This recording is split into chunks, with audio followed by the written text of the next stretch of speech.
The PlayStation 1 is one of our favorite consoles of all time. It had a massive library featuring iconic JRPGs like Final Fantasy VII and Xenogears.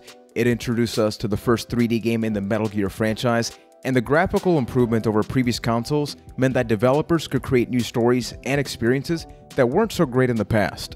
In 1996, Capcom released the first Resident Evil game to the masses, and aside from learning about the Master of Unlocking, it showcased the potential for a new kind of video game. Then, in 1998, they released its sequel, Resident Evil 2. It reached mainstream appeal, and many kids, like us at the time, fought against both zombies and the tank controls.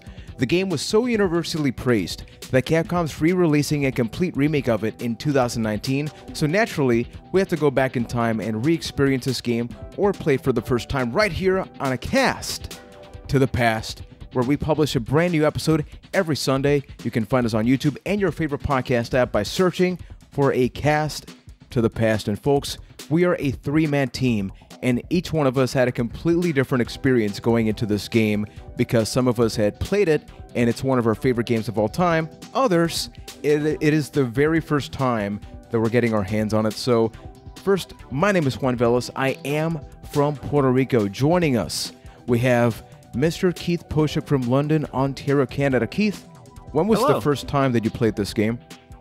Back in the late 90s. I don't know if it was the year it came out, but it was sometime around there, and since then, it's been one of my favorite games of all time, and this has just reinforced that. And on the flip side, we have from Boston, Mass, Mr. Ryan McNulty. And in your case, you have never played Resident Evil 2, right? Yeah, until about starting it a couple weeks ago, I've never played this game. So this was a interesting experience for me. It's crazy to me. Yeah, we had a completely different thing. In my case, I rented it a couple times as a kid, but I was a scared kid that whenever I saw the zombies, I would just walk away. I would hear the "hoo," and I really couldn't play it, but we've talked about a ton of things, talking about the Super Mario Brothers movie, so we're switching from a terrible movie about an excellent video game to arguably maybe the best Resident Evil game. I think this and Resident Evil 4, people go back and forth about that, but the fact of the matter is that they are re-releasing, I said re-release at the beginning of the show, no. They are releasing a remake. A lot of re's are happening, but we're going to be getting that. It's re for RE. Dude, they had... that's a missed opportunity. They could have done some stuff with that, and they did not do that. Yeah, it should have been the RE make. Yeah, like RE-make. Man, we got to Photoshop that or something. But this is called Resident Evil 2. However, in Japan, it's called Biohazard, and the first game was released in March 1996.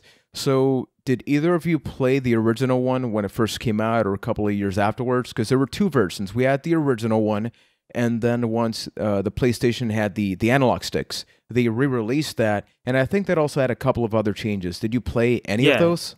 It was the director's cut version of the original Resident Evil. I played that. I don't think I've ever actually played the original Resident Evil, just the director's cut and the remake. But that game was great in its own right, but this was such a huge improvement in Resident Evil 2. Again, what about you, Ryan? Did not play this one. The only Resident Evil game I played before playing this one was Resident Evil 4.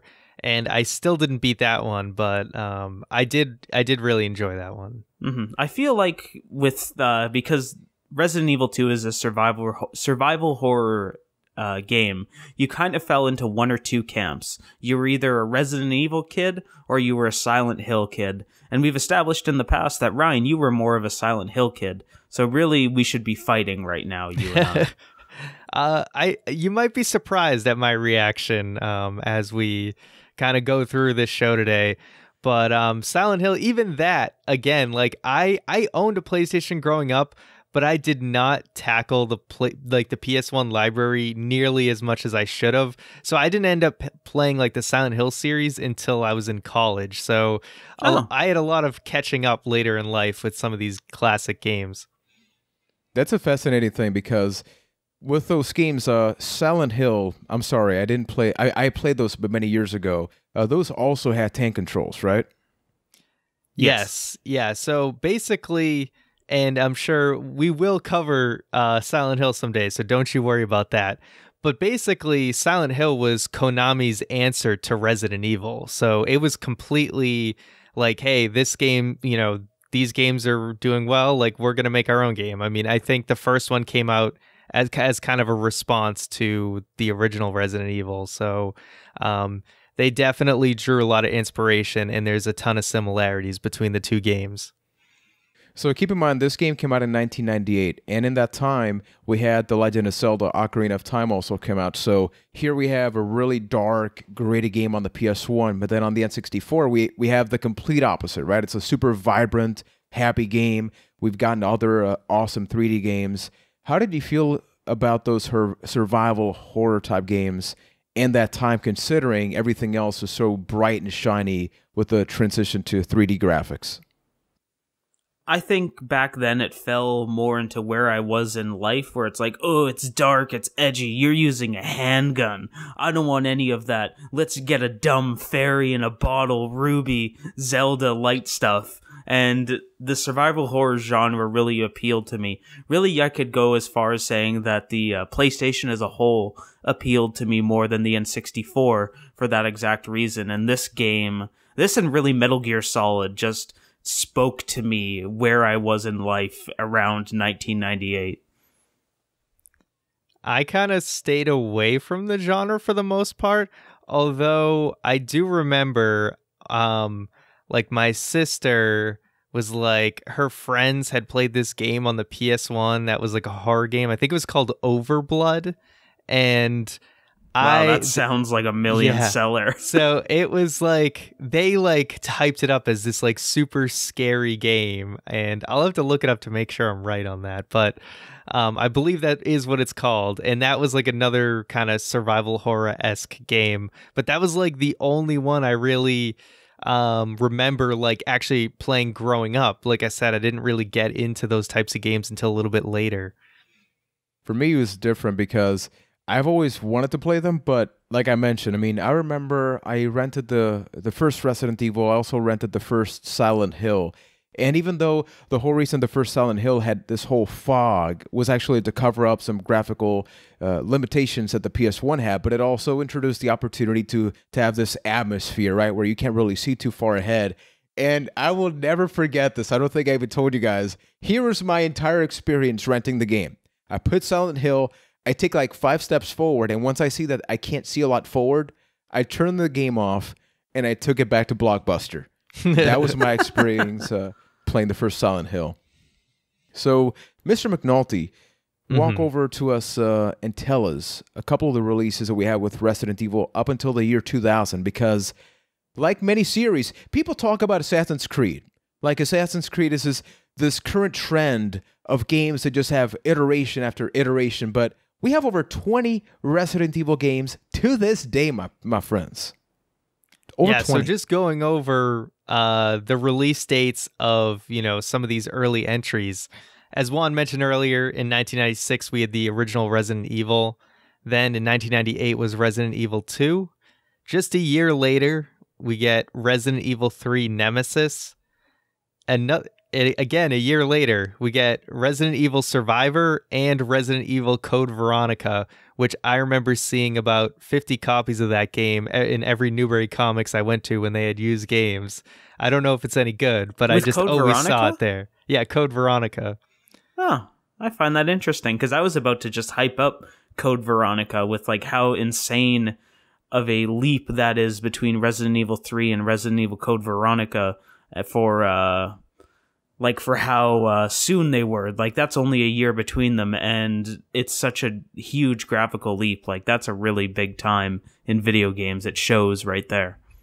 It's interesting when you look at that timeline. The only year that we didn't really have a Resident Evil game was in 97. And it kind of makes sense because maybe they put out that first game with not a lot of expectation, but then they saw, hey, we have something. We're not sure what, so let's really put some TLC into that cycle.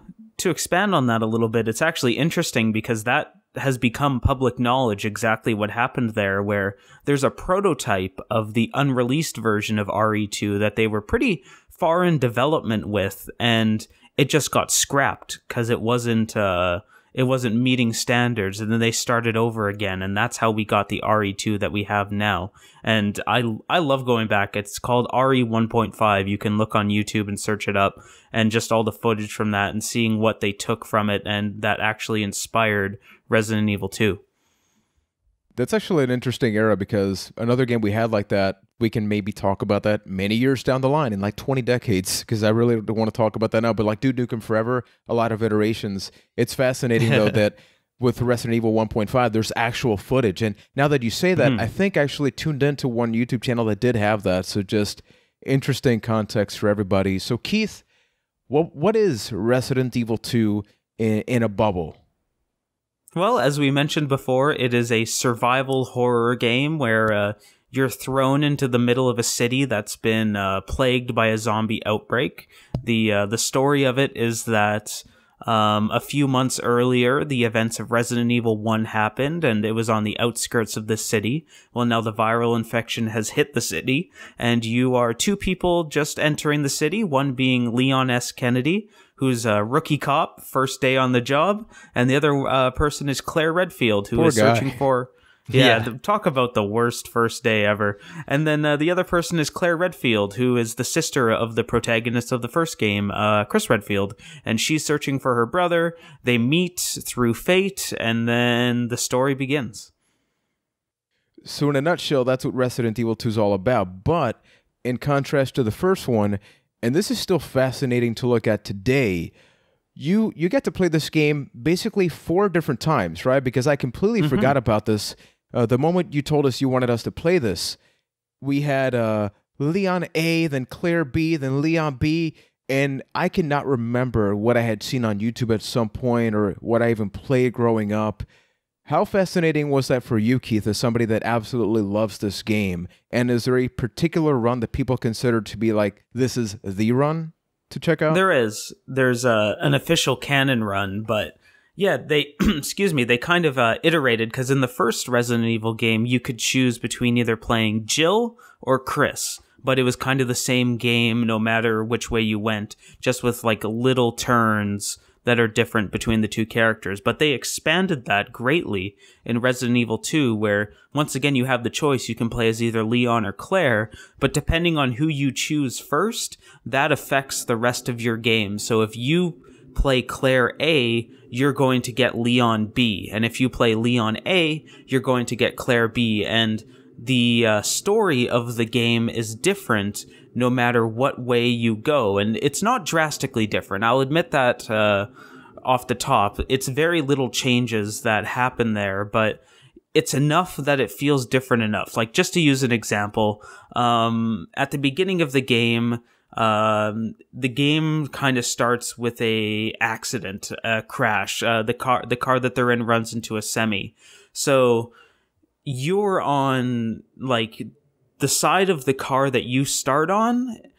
In the A scenario, you start on the other side of the car in the B scenario. So it's really like they're both, the story is happening at the exact same time, but you're just going the separate ways because of the accident. There's a bunch of little stuff like that. And then in the B scenario, which we'll get into later, it introduces my favorite part of the game, which is Mr. X.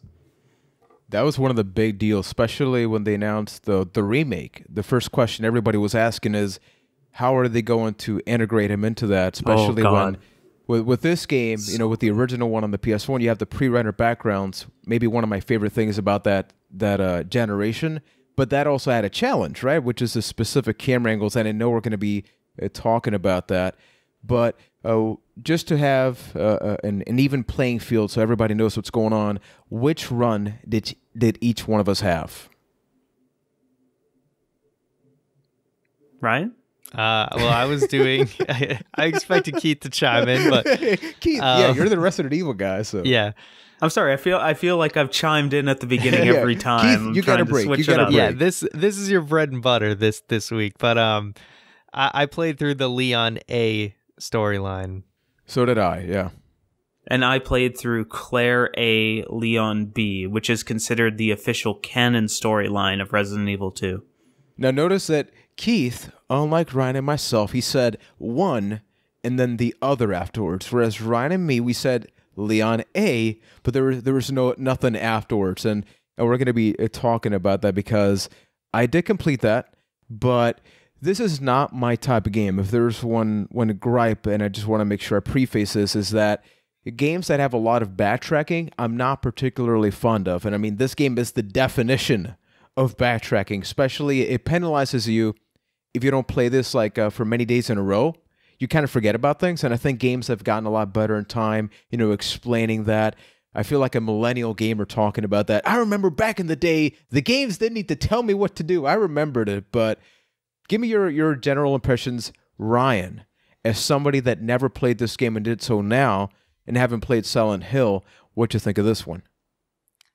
I mean, like I said, they are very, very similar games, although there are some definite key differences.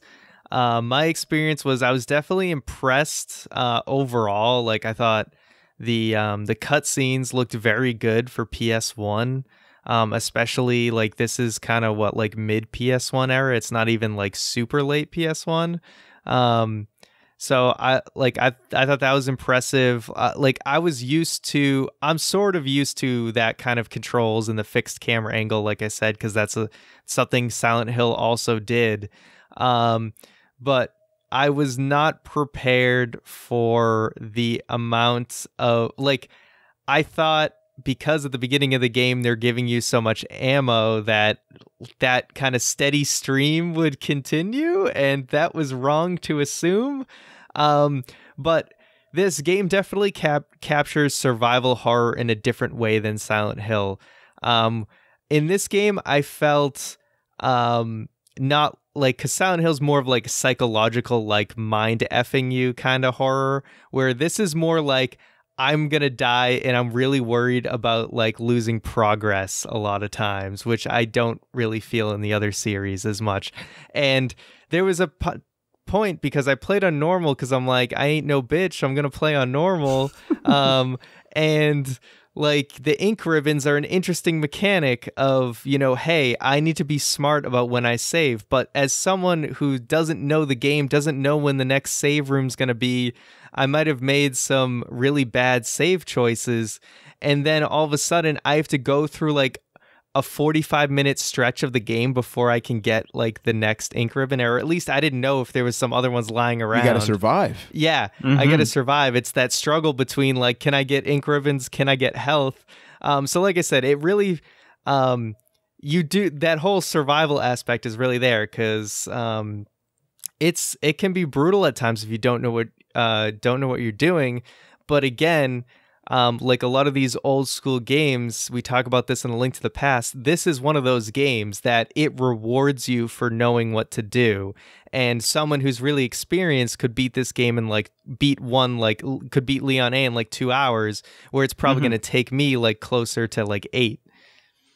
No, you're 100% right on that. And it's so fascinating that the fact that you hadn't played it and have that point of view, because as somebody it's one of my favorite games of all time, I had that experience knowing where everything is, where, okay, I know where to use this ink ribbon. I know that I don't have to fight this zombie, and I can just run past him, so I don't have to waste ammo there. So for me, it's a very different game. It's more of a route than a game where it's just kind of going through the motions and remembering exactly what to do. And that was kind of my experience going through it now, but I don't mean that in a detrimental way. Like, all these years later, playing it again, I can still soundly say that Resident Evil 2 is one of my favorite games of all time.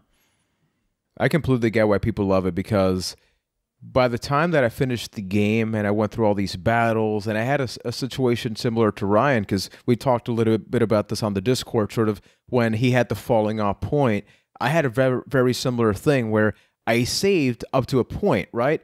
And then I realized immediately afterwards, oh man, I messed up. I should have done that later or before, but I was stuck, right? So I had the same scenario that I had to play over and over and over. And honestly, I thought at one point, I'm done. Like, I'm not going to be able to progress.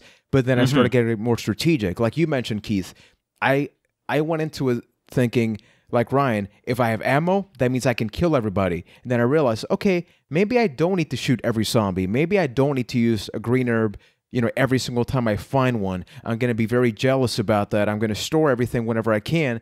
And all of a sudden, the game just kind of clicked. It went from me not liking the experience, from me understanding, when I think survival horror, this is it. I think in 2018, when people think survival, they think about all these games, whether you're hot or cold, whether you got to eat or not. But this is the perfect example of survival done right. And it was done all the way back in 1998. So absolutely revolutionary. And after having beaten the first one, and I watched the second one at least to get some clarification about what are the differences between the Leon run and the Claire run, I definitely see what you mean, Keith. And we actually went to social media on Twitter, A Cast of the Past, and we had a certain someone called the 16-Bit Dad Blog reach out to us to tell us what he thought about it. So, Keith, could you read that? Absolutely. For him, it's still the best in the series. The city atmosphere was great. The police station was a brilliant location, and enemies were great, the liquor especially. I hate the liquor. Me Characters too. were believable and relatable, and it wasn't over the top either. It's a true classic. I agree 100%. Ryan, I want to ask this. What did you think about the fact that the whole game takes place in 1.5 buildings, really? This just gigantic... I didn't even know a police station could be that fancy, but what did you think of that? See, it's justified. Sorry, I'm going to be that person this episode. That's why you're here, man. Yeah. It used to be a museum that they turned into a police station. That's why it's so ridiculous. That's why there's a bunch of jewels and stuff that you put in like these like statues. That's why locks have a spade on top of them and a diamond and a heart. Okay, makes sense. Yeah, I thought they did a very good job of like, how do you make the best of sort of your limitations in a way and really utilize space in a smart way. And I think they did a very good job with that. I mean, yeah, some of the backtracking can be difficult, especially it's like, oh, if you didn't bring the right key with you for the right door, then you got to go back to your storage and get it again. But it does, like, again, reward you for knowing what to do. And like, as you play through it again or the next time around, you're going to be able to have a better experience. But I did actually think that was cool how the majority of the game at least kind of takes place in this police station, and they really utilize the space well. Like, oh, you can't go in this room right away, but you got to remember that door so that you got to come back later. So I thought that was actually really impressive.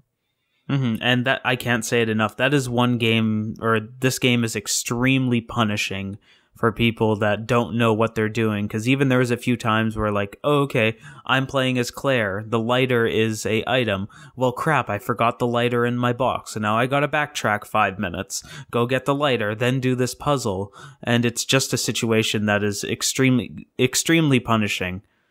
That's another big deal about the game, where I was looking up online, much like the Twitter response we got, just to see what were people complaining about, to see if it's justified or not. And a big thing was the inventory thing. But at the same time, I was thinking to myself, like, if they just gave you like all this inventory space, most of the game would not be a problem, because eventually I got a Magnum, right? Then I got the submachine gun, and then I got the flamethrower eventually. And it was impossible to have more than 2 weapons without it just taking up everything, right? So every time that I went to save, I was wondering, okay, what could I encounter?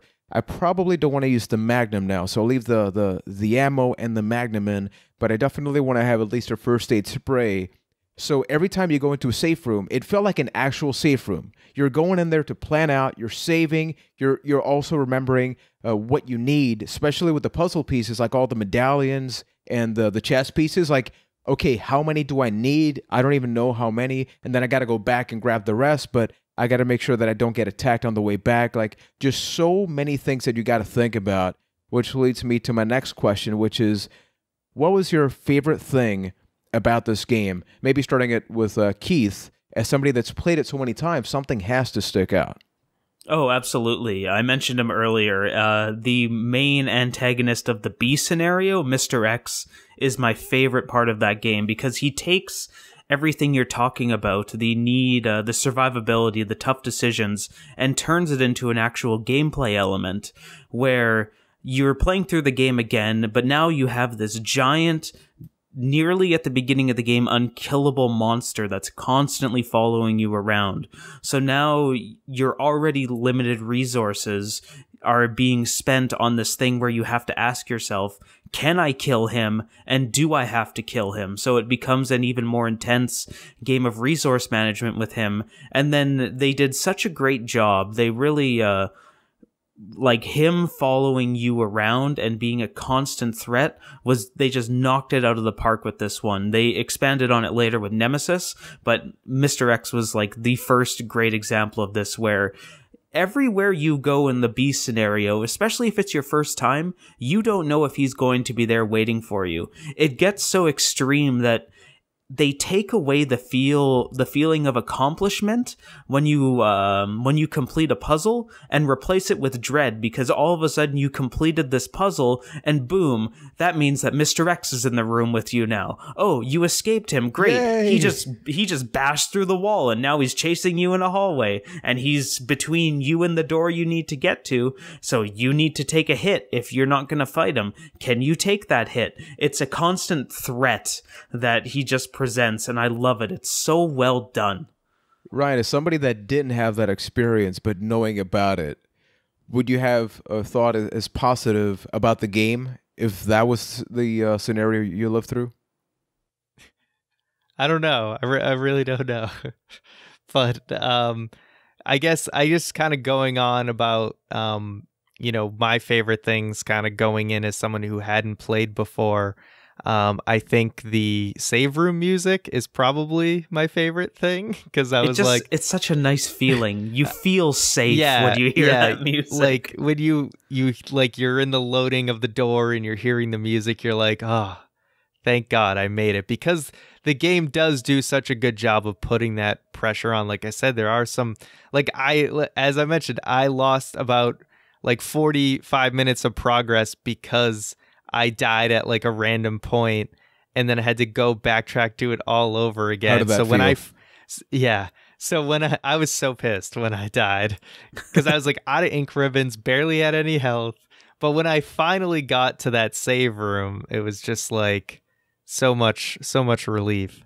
But there was a lot of pleasant surprises. I didn't expect that you would play as an alternate character too, like Ada. All of a sudden when I started controlling her, I didn't expect that.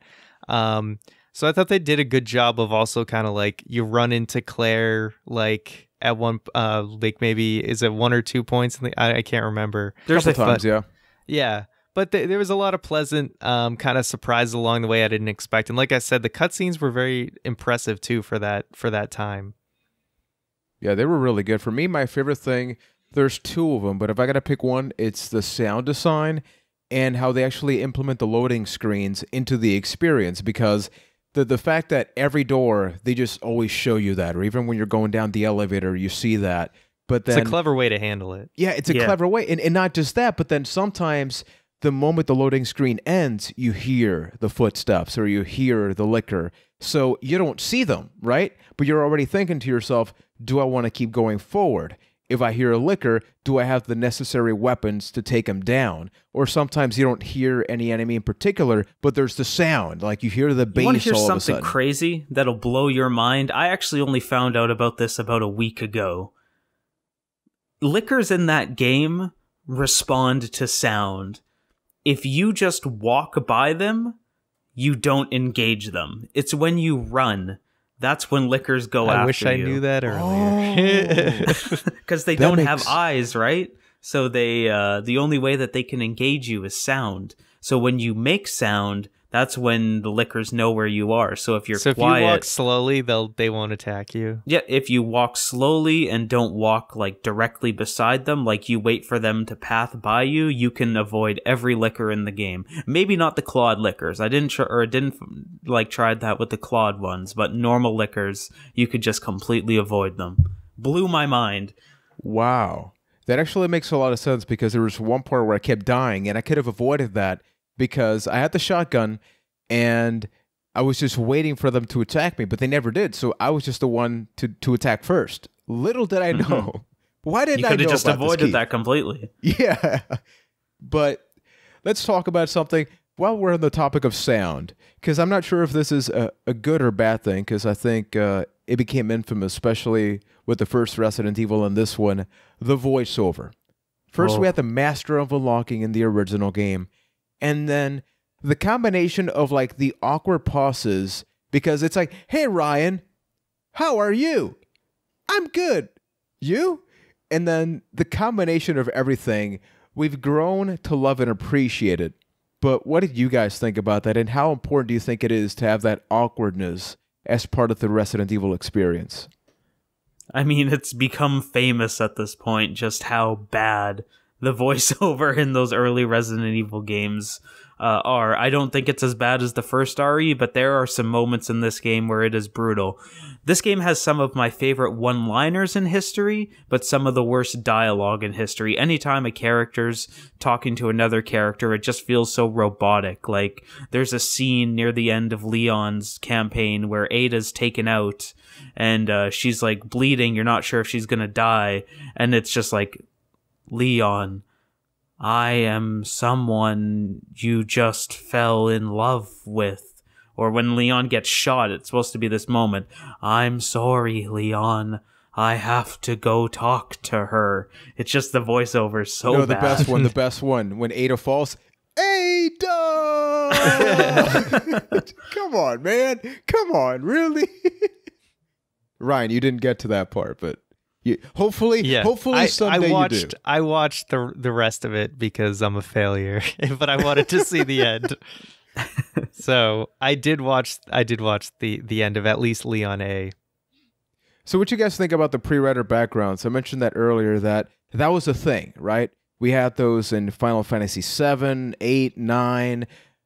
Any game that tried to have like this very detailed world, that's what they ended up doing. Now, you did have a caveat, which is you were limited to that camera angle. Now, with the Final Fantasy games, it was more of a top-down view, but with this, because they used like this fixed perspective, it sort of adds to the survival horror, but a lot of people, especially when you mix it with the tank controls, kind of hate it. What did you think about the way that they created that environment with the pre-rendered backgrounds? I mean, I thought it worked. Like I said, they made the most of kind of the limitations of the PlayStation, and to have this kind of game with this kind of depth, I think that's kind of just something you have to do, but you can also kind of use it in your favor, because in a way it adds to the survival horror aspect, because you can fix camera angles in a certain way, kind of like you come into a room and you see like zombies kind of off half the screen, like eating a body, and you're like, the fact that you can't see what's on the other side right away, like kind of creates more like anxiety of like what's to come. But at the same time, it can be very frustrating and disorienting when you're trying to like run through a kind of multi-camera angled hallway or something, because you keep getting turned around, or like there's a room full of a pack of like 10 zombies and you're trying to like file them all to one side and like run by them, and you just get disoriented when the camera angle changes and you run right into them, and then they just friggin' maul you and you're dead. Yep, so, that still happens to me to this day. Yeah, like, and I'm pretty sure you guys know what room I'm talking about. But like I said, you can use it to your advantage, but at the same time, there's always going to be those situations where it backfires because of the way the controls are. Mm-hmm. I do think they do a really good job of using it to their advantage, though, where they can create extra levels of tension with that, with those pre-rendered backgrounds. Because if you walk into a room, you hear the shuffling of a zombie, but you can't see directly in front of you. Well, then you're stopped, or like you're asking yourself, well, are there 4 in here? Are there 5 in here? Is there just one? You kind of have to go explore and force yourself to walk forward in order to find out. And then I think they do it well. The trick of kind of lulling you into complacency, where you think that like, oh, this is a pre-rendered background, nothing's gonna happen, then boom, something comes out of a window or something falls through a ceiling, and it just scares the crap right out of you. They do a really good job with making things look like they're not going to be interactable, then all of a sudden a damn liquor falls through the ceiling. Or like in my case, I was in the investigation room in the Leon Kennedy playthrough, and I went back there because I forgot something, and I'm just like a really chill thing. Like I think I was a couple hours in, there was nothing else that was going to shock me. All of a sudden, bam, liquor breaks through the glass, and I actually jumped out of my seat because I thought I was over with those things. So like you mentioned, I think that's one of the best things about it, and a big deal, because I think that when we talk about Resident Evil, people maybe, the nostalgia machine, they think about the environment and they think about shooting the gun. But dare I say that the biggest part of this game is neither one of those. It's pretty much a puzzle game. If you think about it, it's a puzzle game with a couple of things in between to sort of glue everything together.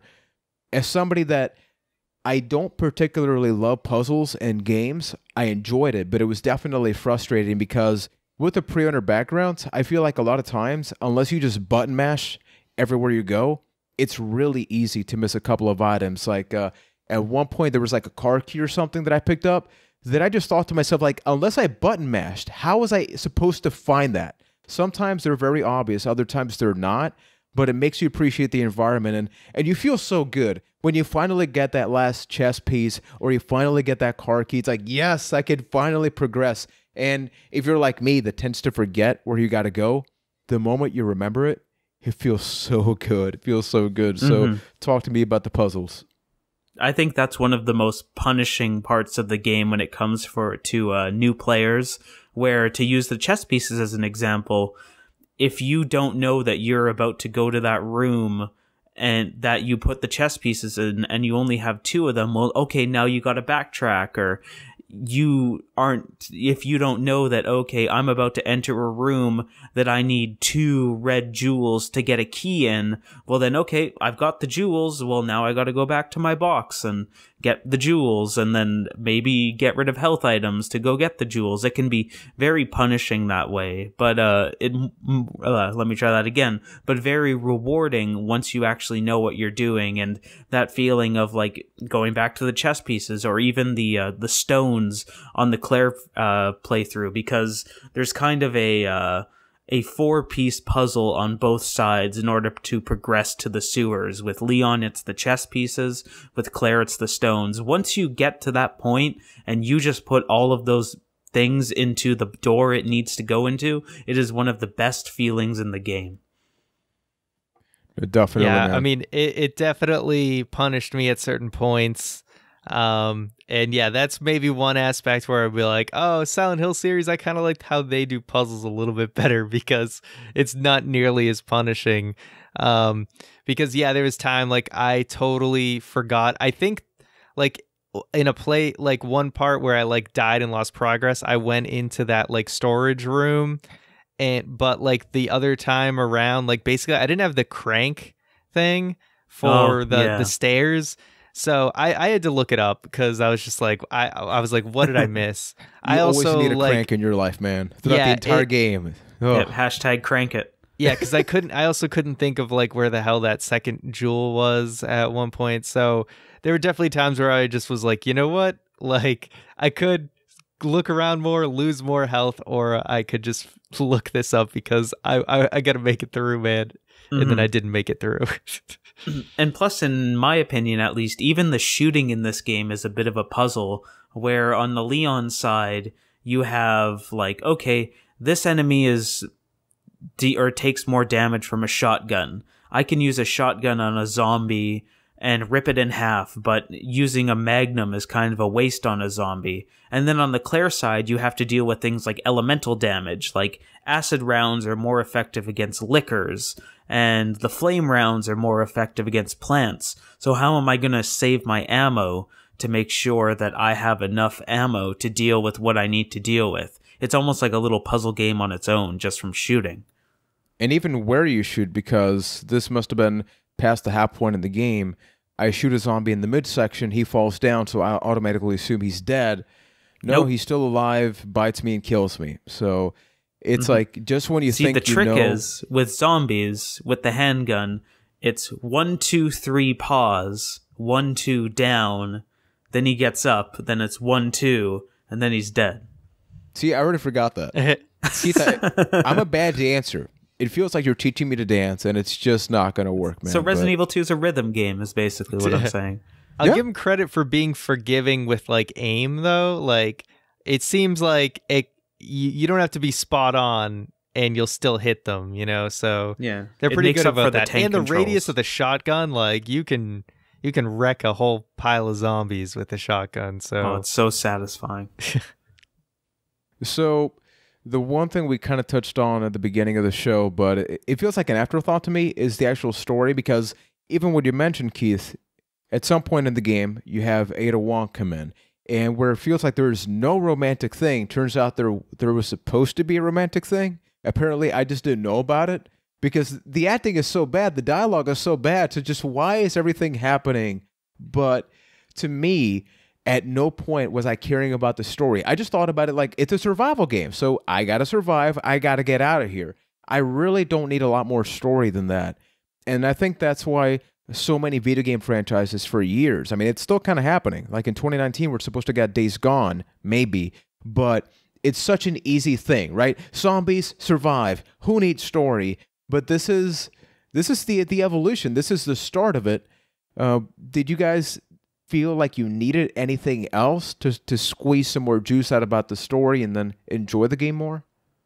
It's definitely the weakest part of the game where it doesn't need to be there. I mean, it's kind of a extension of the voiceover, where the voiceover is so laughable that it brings the story down with it. And beyond the fact that it gives a little bit of backstory of why you're doing what you're doing, or why there's a giant man with a pole chasing you, the story doesn't really need to be there.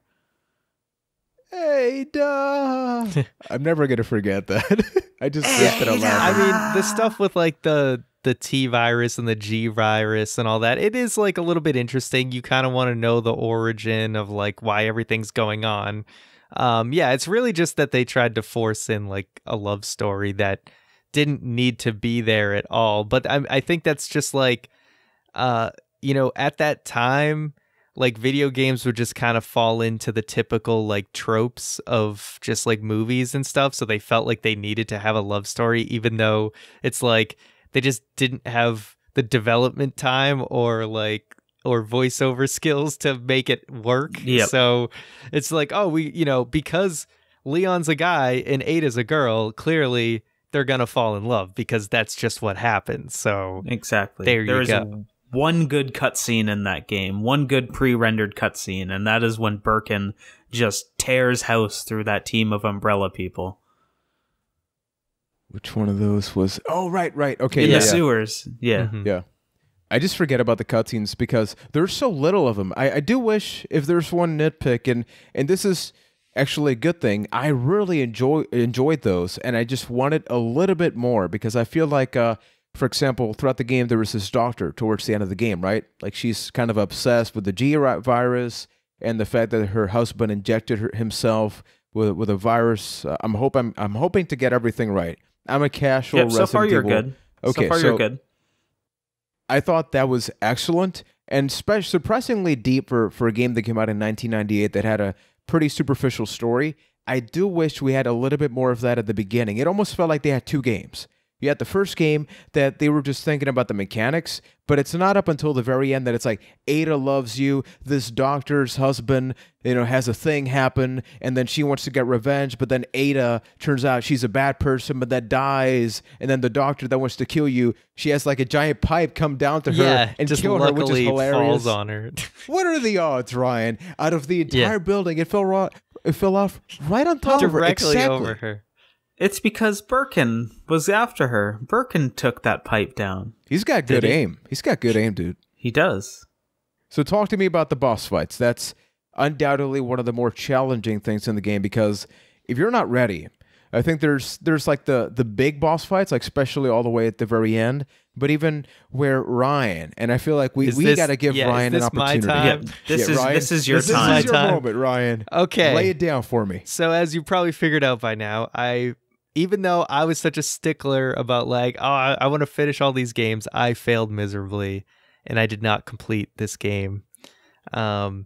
And like, I feel like if I started a fresh game, I think I'd be able to do it because I know enough now. But yeah, like I said, I felt like getting ammo and I was getting health very steadily at the beginning of the game, but then I wasn't exploring enough because I was so low on life and ammo that I like was too afraid to venture into an unknown room.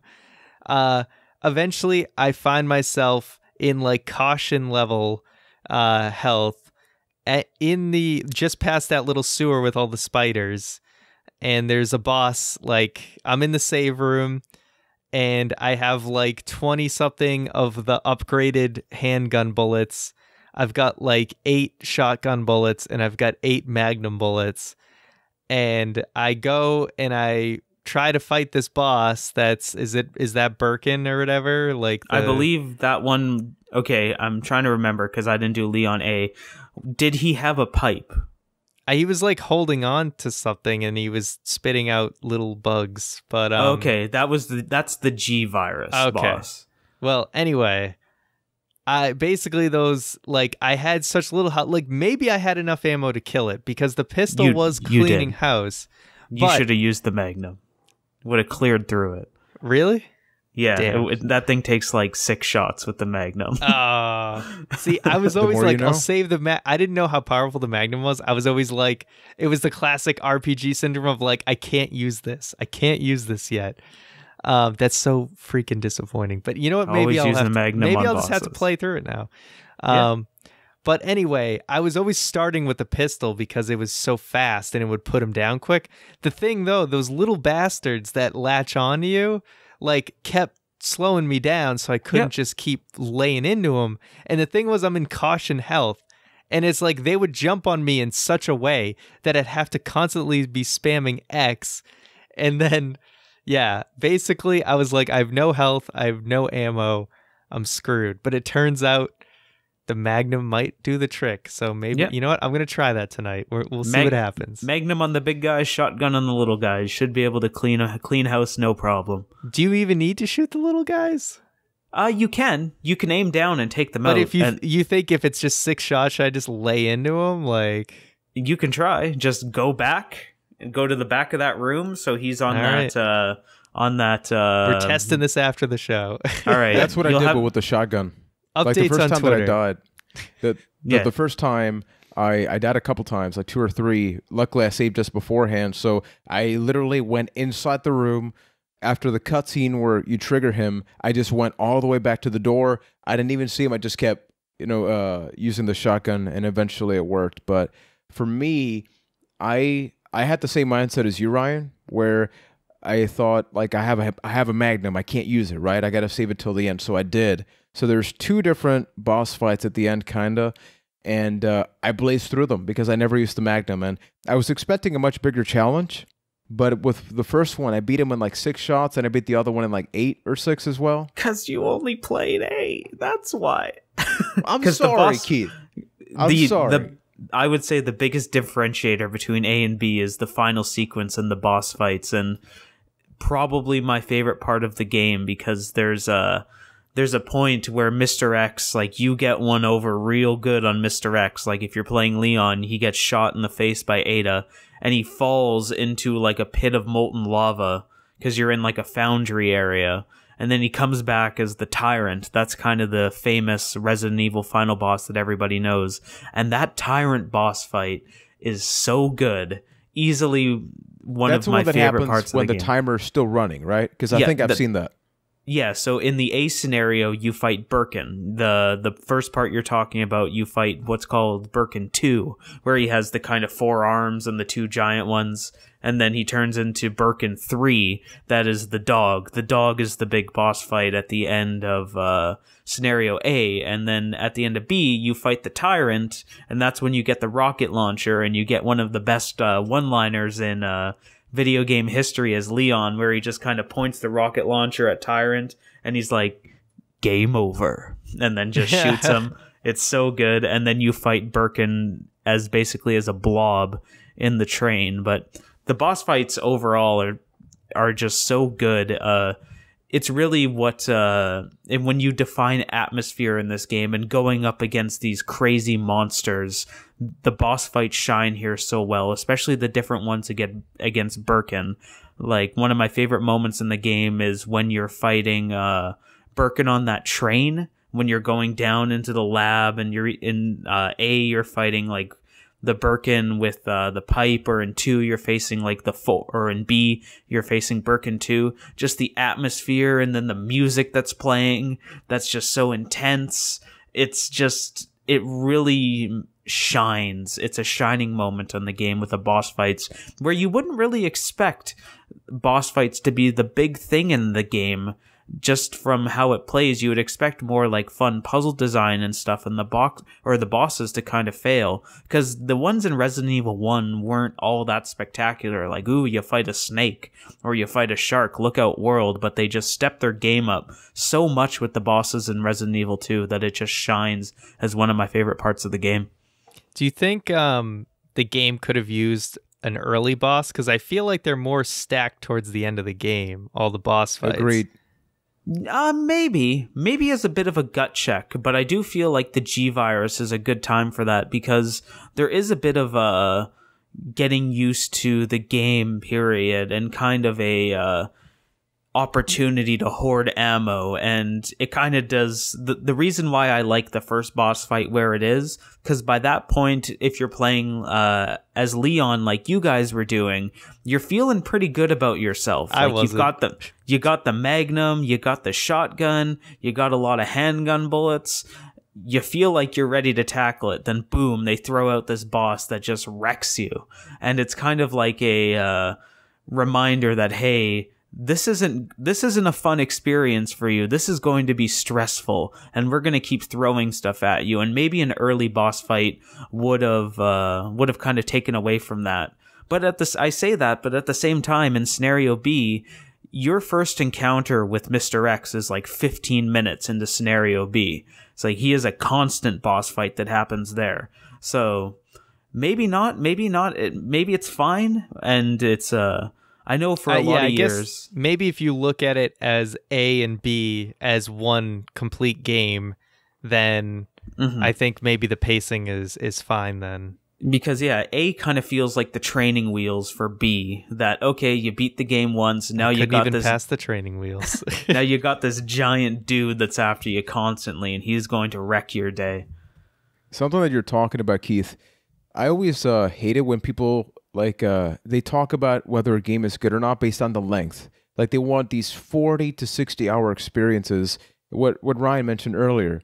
You know, for us, for me, it took me possibly 8 hours to beat this, 8 to 9 hours. But that's because like I'm discovering everything for the first time. I have no previous context. But when I went to like how long to beat, and I look at all these runs that people do at Awesome Games Done Quick and everywhere else. People complete this game in like an hour 30 to 2 hours, but then you're not done, right? Like you mentioned, there's A and B, but then you can switch that around. So afterwards, you play Claire first and then Leon. So it's not just the fact that they created this awesome police station that's fun to play through, even just one run, like Leon A.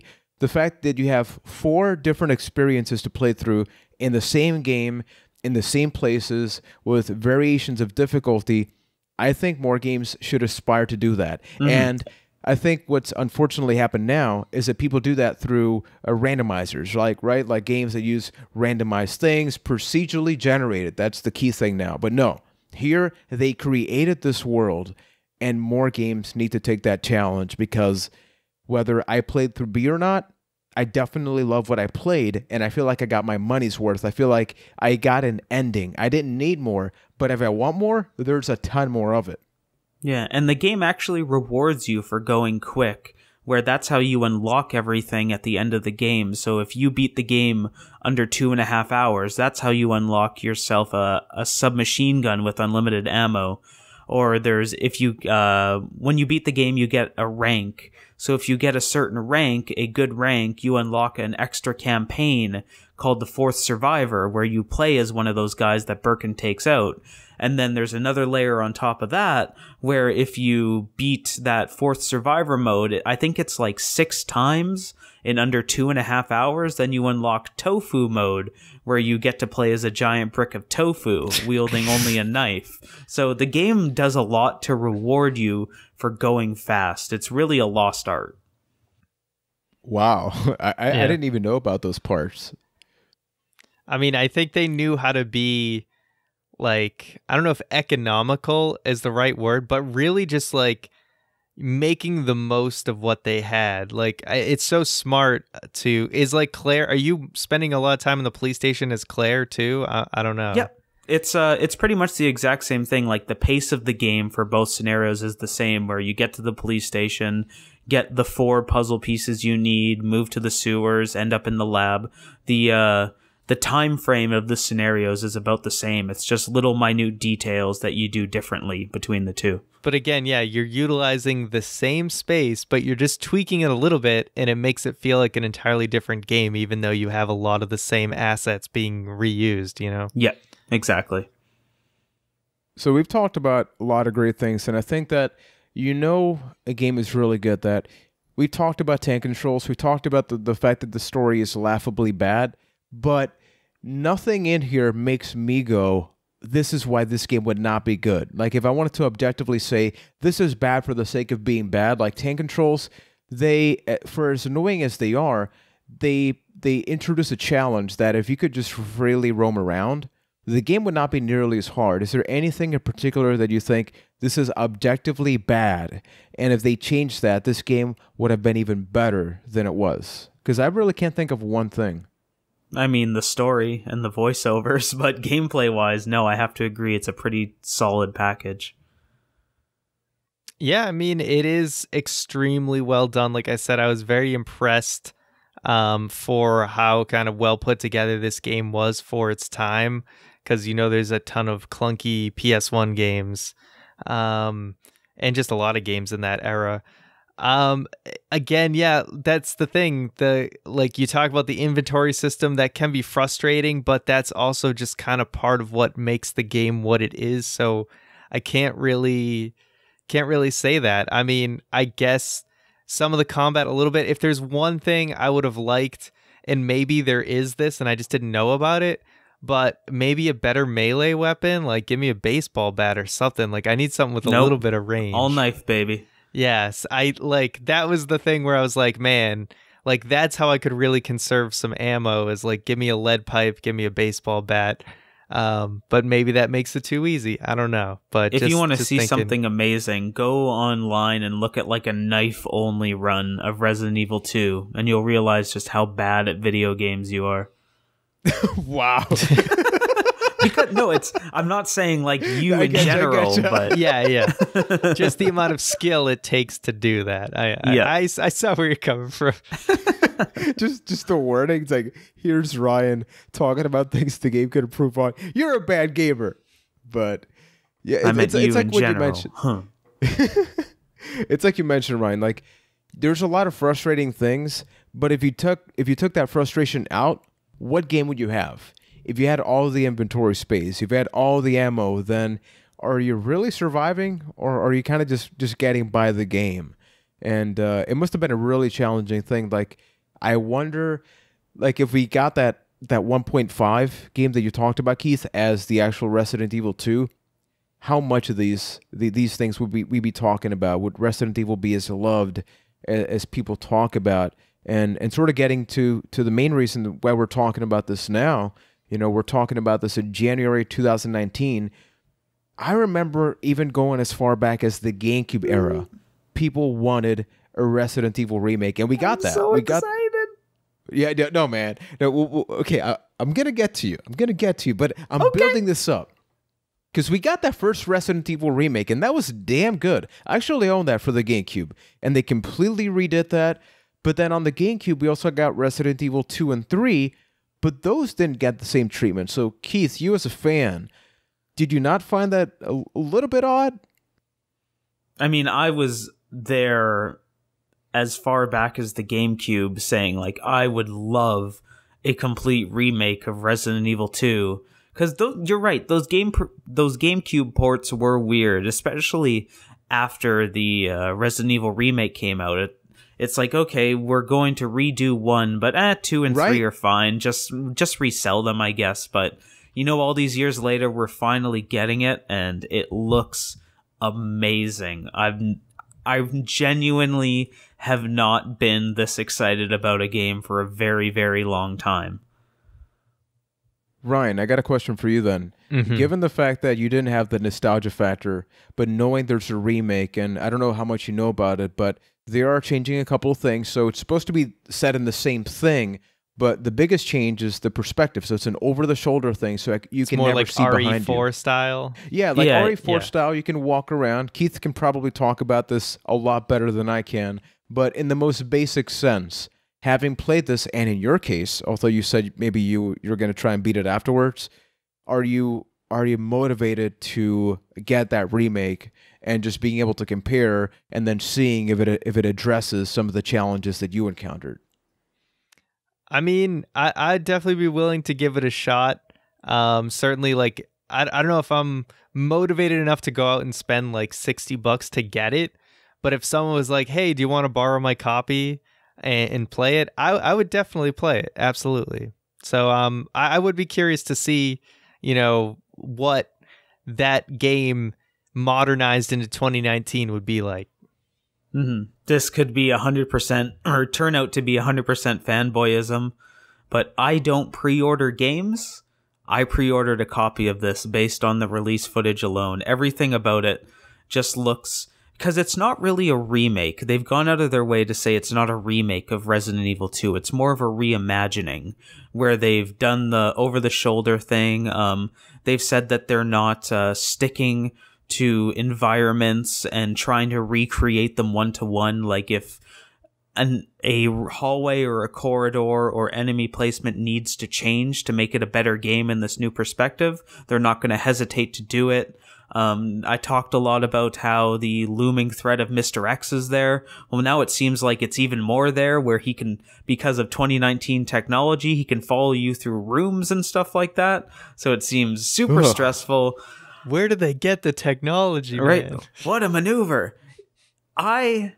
This is how excited I am for the game. I went and looked at the trophy list for this game today. I haven't done that since the PS3 era, when trophies first came out. I wanted to know so much about this game that I actually went to the trophies and to try to see what I could get from that. Just because all of the coverage leading up to this point, all of the videos they put out, all of the trailers, this is exactly what I imagined all those years ago what a Resident Evil 2 reimagining would look like, and it seems like they're doing a real good job with it, and I'm so excited that one of my favorite games ever is getting this treatment.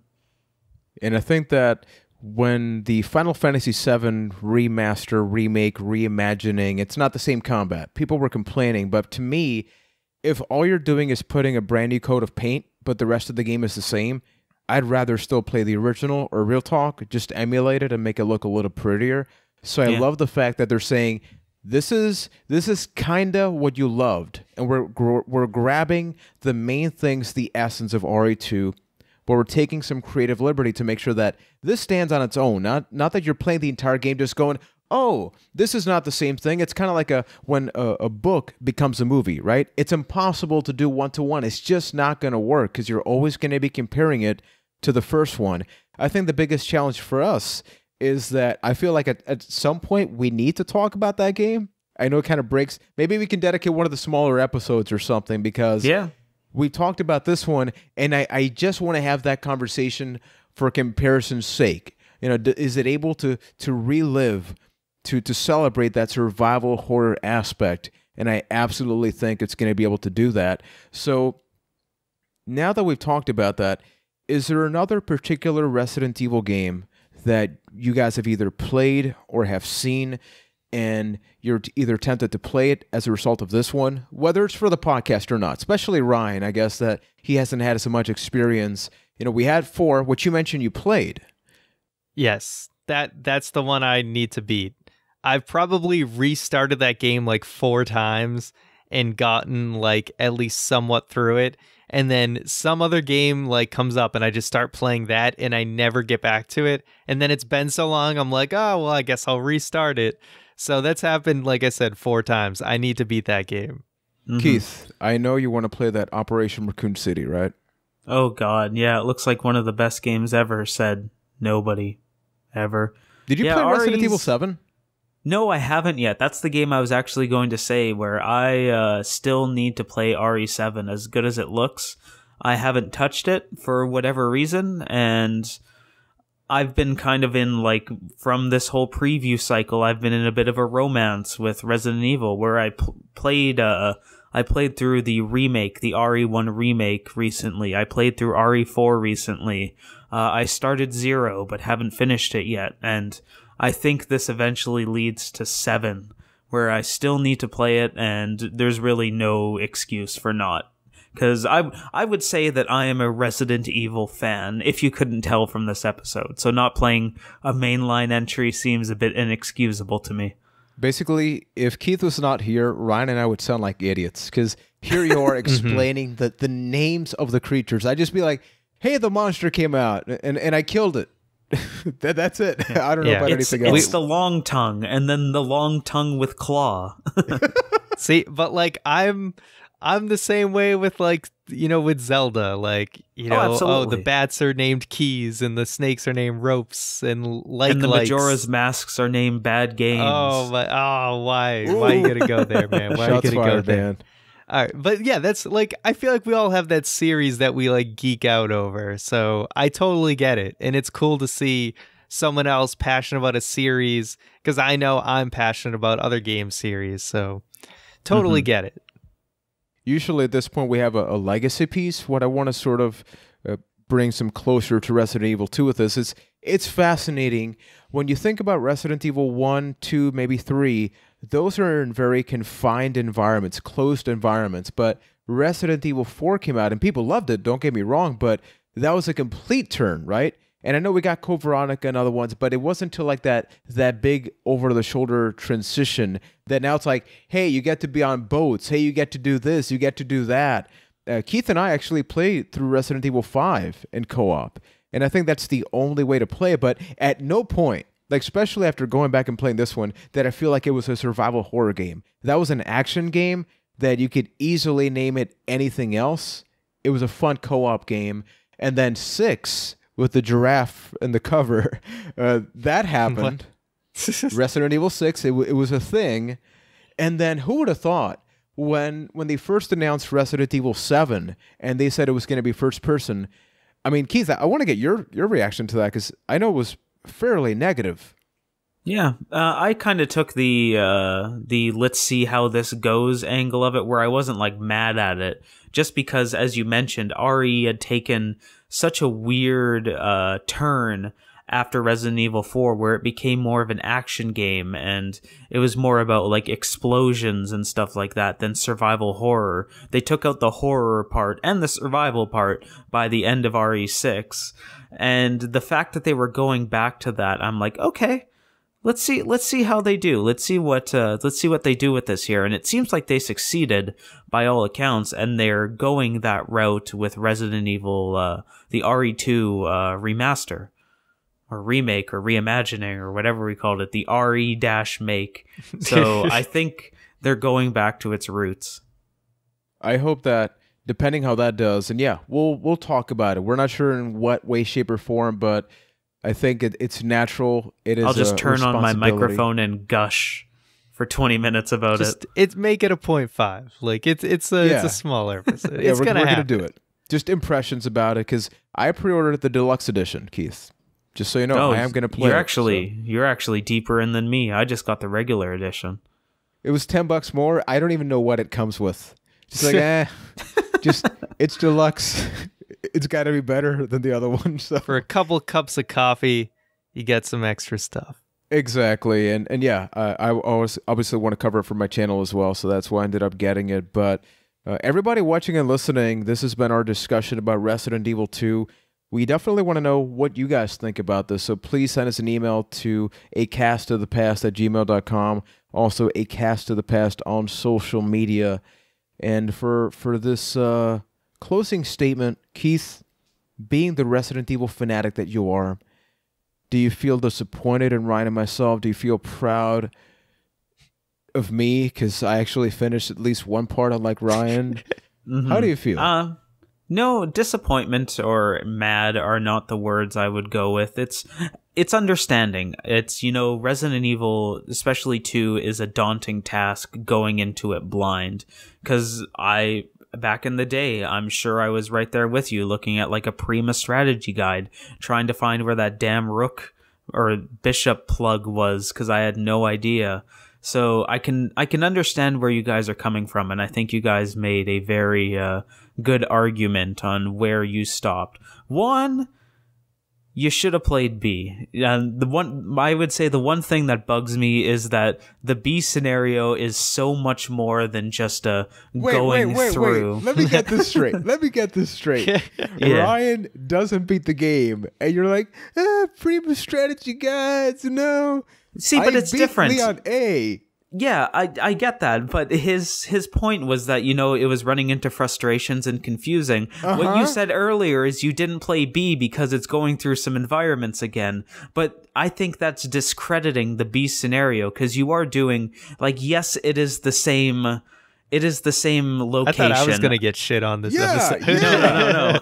You should. I understand with that one, but just saying like, oh, it's a rehashing, that's not doing the B scenario justice, because yes, the environment is the same, but it's such a different experience with the addition of like new enemies in Mr. X and getting to see the events that you saw in A through the eyes of the other character. It is so much more than what you gave it credit for. And hey, you're putting words in my mouth. Let me clarify. No, I'm taking the words that you said at the beginning of this episode that I've been holding on to for about an hour. You said that at the beginning, where it's not really your thing going through these new environments. Yet, but a cast. No, this ain't happening yet. This is no. I do want to clarify. I just figured that would get you guys to stop. Ryan, I appreciate you. Luckily, on the YouTube version, you're between Keith and me, so so you are our mediator. I'm like the now. Referee. I should wear a referee shirt on the next episode. No, but for me, in all seriousness, like a game like this, like I mentioned, I'm not a big fan of backtracking games. Like that's why I never played Super Metroid, Castlevania Symphony of the Night. I started it, but I didn't keep going. So for me, I felt like I had just enough with the Leon A that if you ask me in 2 months' time would I want to do Claire B, I would. Like I would honestly play that, but I need that time to let it sink in because I get tired, man. Like it is draining because the survival, the puzzle pieces, making sure that you have the damn ink ribbons. Everybody was telling me, Juan, play easy. With easy difficulty, you ain't got to worry about that. I ain't going to play no easy. I gotta do normal. I should have done easy. Yeah, Ryan, you finish it on easy, man. But man, Keith, I finished the game with like 9 ink ribbons to spare. But you're you. Not fair, know Keith. The game. Okay, Ryan, what are some of the things we're gonna talk about? Do the upcoming thing before I punch Keith. All right. So what we got coming up? So on January 27th, we're gonna be taking a look at the very first Pixar movie, Toy Story.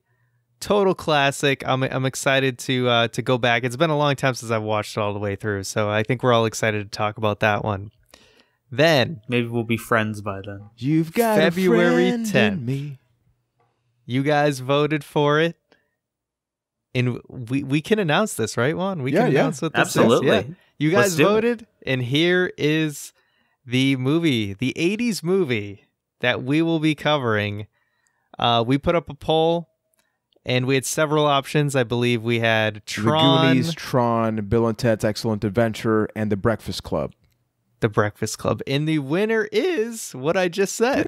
The Breakfast Club. Yay! Now Juan can start singing that Don't You Forget About Me 80s song. Don't you forget about me. Don't. Won't you come see Anyway, that'll be me? stuck in your head once we finish that movie. Alone. Dancing, you know it. All right. Enough. Okay. Finally, February 24th. What we like to do, obviously we covered a video game today. We like to announce the next video game. And this is one I'm sure that is all an integral part of our childhood. And that is Tony Hawk's Pro Skater 2. The Tony Hawk series. Yeah, boy. Tony Hawk's Pro Skater 2, I think, is definitely the one that like took things to the next level. So that's why I think it's the best one to cover. So we're really excited to talk about that confidently that we are going to turn it up and bring the noise with that episode. And lights out Guerrilla Radio. Yeah. I can't wait to play the game because just reliving that soundtrack. Yeah, man. I think I said it when we first launched the podcast that those video games in particular, like I know for us, wrestling games and Tony Hawk games, the music that I listen to today is thanks to that, especially Tony Hawk's Pro Skater 2. Absolutely. Yeah. Mm-hmm. Every single one of them had at least a couple songs that you still like love to this day. So they did a really good job with that. It's like between that and also GTA games, of course. But anyway, that's what we got coming up. Yeah, that's going to be happening down the line as well. We talked about Grand Theft Auto 3, one of our favorite games of all time. And we're going to keep doing this throughout the year. We're just getting started. If you haven't, do yourself a favor. Check out the previous episode before this one, because Keith and I go over, we speculate, talk about the expectations about some of the things that could be happening this year, some of the topics that we're considering talking about. Go back there, send us an email. We didn't even ask Ryan at the beginning of the episode. How you feeling? You recovered from Super Mario Brothers? Feeling good? I'm good. Did you take Daniela to WrestleMania? Ryan, you still haven't done your best of 2018. When are you talking about last year, Ryan? Yeah, when are you talking about it? That should be next week, shouldn't it? And another exciting episode of A Cast to the Past. Leave a review. So Ryan and subscribe. Smiles.